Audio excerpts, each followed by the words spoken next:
Pessoal, chegamos aqui a 1/3 do nosso curso no bloco 6 de 18, tratando do princípio da primazia do mérito, que tem fundamento no artigo 4º.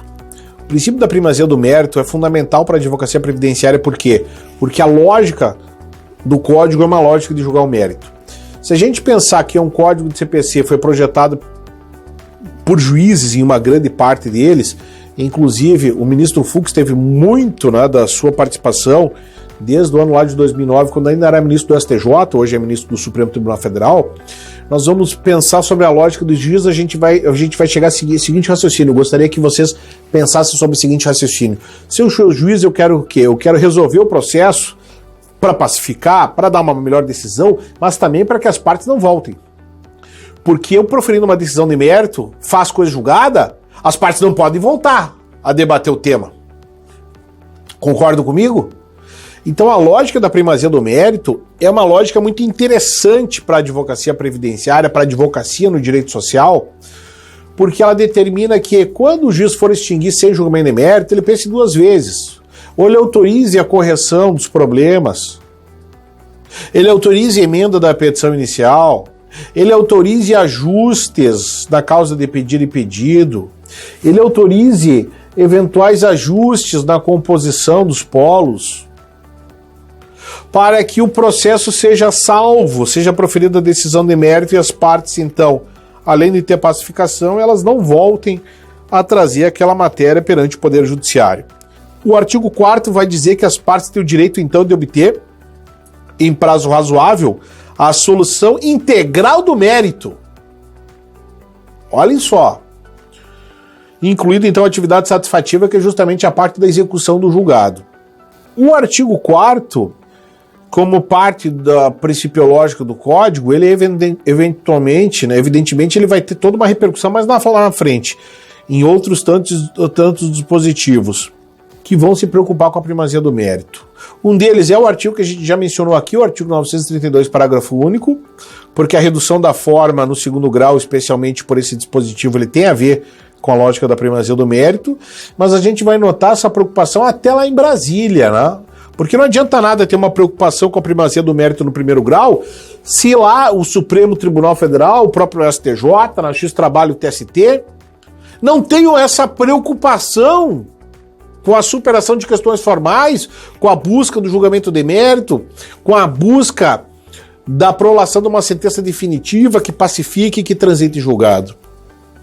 Então a gente vai ver lá no artigo 1029, parágrafo 3º, que o Supremo Tribunal ou Superior Tribunal de Justiça poderá desconsiderar, melhor dizendo, vício formal de recurso tempestivo ou determinar sua correção desde que o não repute grave, né? Ou seja, desde que a questão de ordem formal seja passível de correção,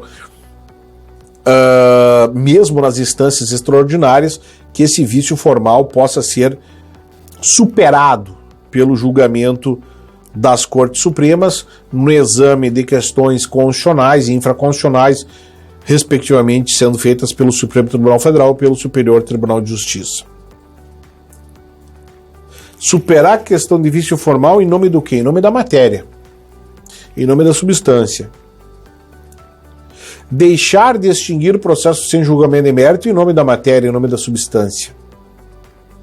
No primeiro grau, a questão vem sendo trabalhada especialmente no artigo 139, inciso 9º, que talvez de todos os cursos que a gente deu, pessoal, ao longo de todos esses 5 anos, muitos desses cursos aí pelas OABs, Brasil afora, a maioria aqui no interior do Rio Grande do Sul, de onde falamos, aqui de Porto Alegre, mas muitas OABs do interior em que a gente circulou, em que a gente trouxe o conhecimento do código para os advogados, né?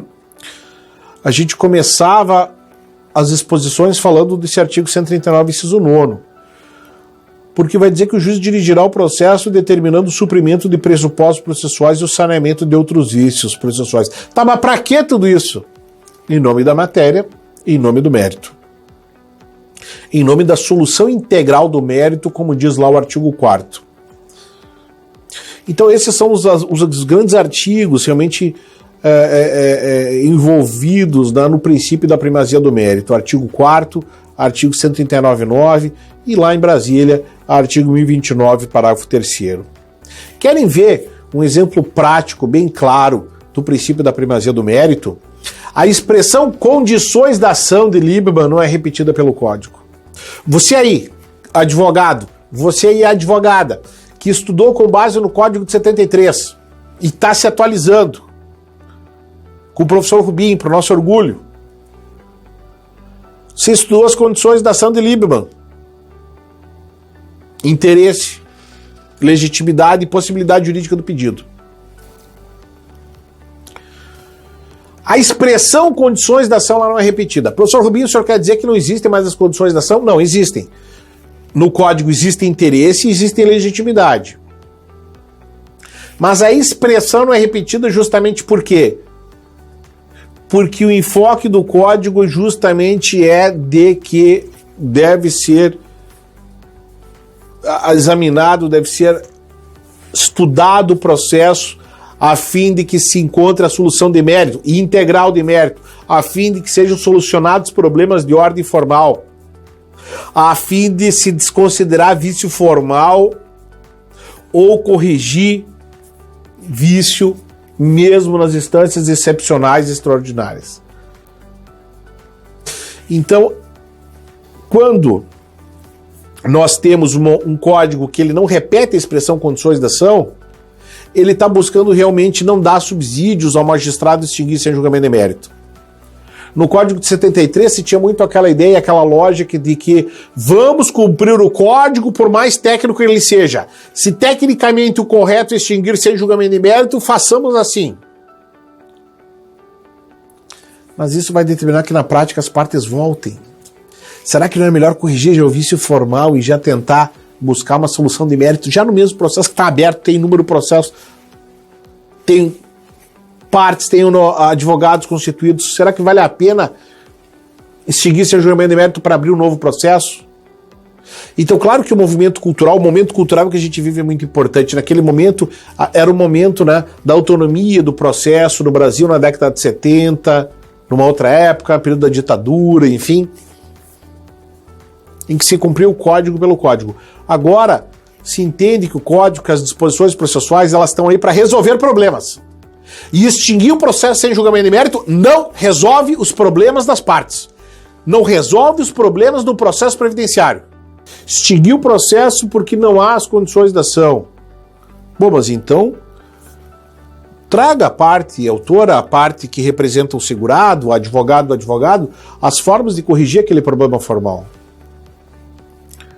De corrigir aquele problema de interesse ou legitimidade. Mas a opção clara, então, pelo Código, pelo julgamento de mérito. Então, a expressão condições da ação não é repetida. Existe ainda o exame do interesse, especialmente do interesse processual, na esfera previdenciária, né, além da questão da legitimidade. E a possibilidade jurídica do pedido passou a ser considerado mérito. Se não há possibilidade jurídica do pedido, extingue-se, então, com julgamento de mérito. De novo, voltando ao tema dos precedentes, que é um dos grandes temas realmente no Brasil, do Código de Processo Civil. Se eu vou litigar contra um precedente, que se extinga aquela demanda com julgamento de mérito. Especialmente pela hipótese de rejeição liminar do pedido. Se eu vou buscar uma acumulação de benefícios que, por exemplo, veio a ser colocada como impeditiva, como a interpretação dada ao STJ da acumulação do auxílio-acidente com aposentadoria de qualquer natureza, a opção tem que ser pela extinção com o exame do mérito.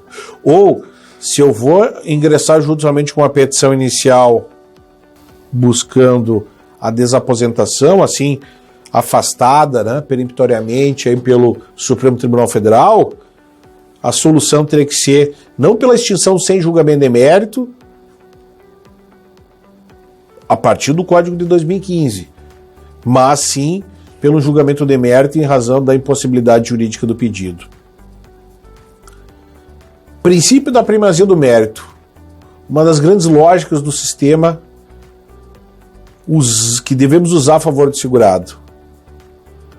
Se o INSS contesta a demanda, se o INSS apresenta resistência, se o processo está em curso, vamos tentar examinar o mérito do processo, vamos tentar buscar o julgamento de mérito. Não vamos tentar extinguir sem julgamento de mérito o processo, porque essa situação vai determinar que a questão ela volte para o processo administrativo a ser debatida, via novo requerimento administrativo ou mesmo via revisão administrativa, ou vai determinar que a parte, com aquele advogado ou outro, ingresse novamente em juízo.